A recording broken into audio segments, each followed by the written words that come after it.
Rising rents and a hot housing market are making Denver harder to afford. It's a familiar story for so many people in our state. Yeah, owning a home getting harder and harder, especially for communities of color. Census data shows the gap between white families and minority families.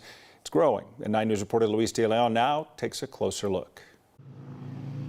Needless to say, oh man, it's been extremely busy.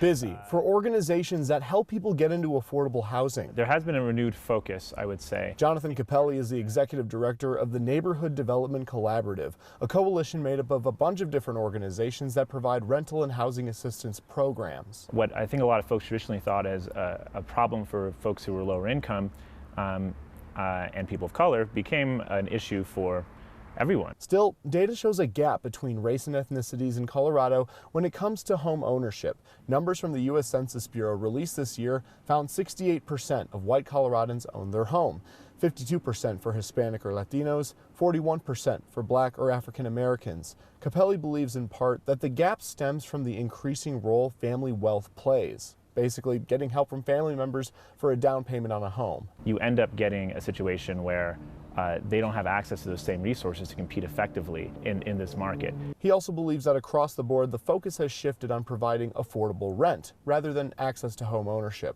With all of these increasing needs and increasing barriers for everyone, plus that layered on top of historic inequities, you have a situation where the status quo isn't, if it wasn't increasing homeownership rates before, it's certainly not increasing it now. Overall, he says the coalition will keep working while hoping for a shift in resources for housing.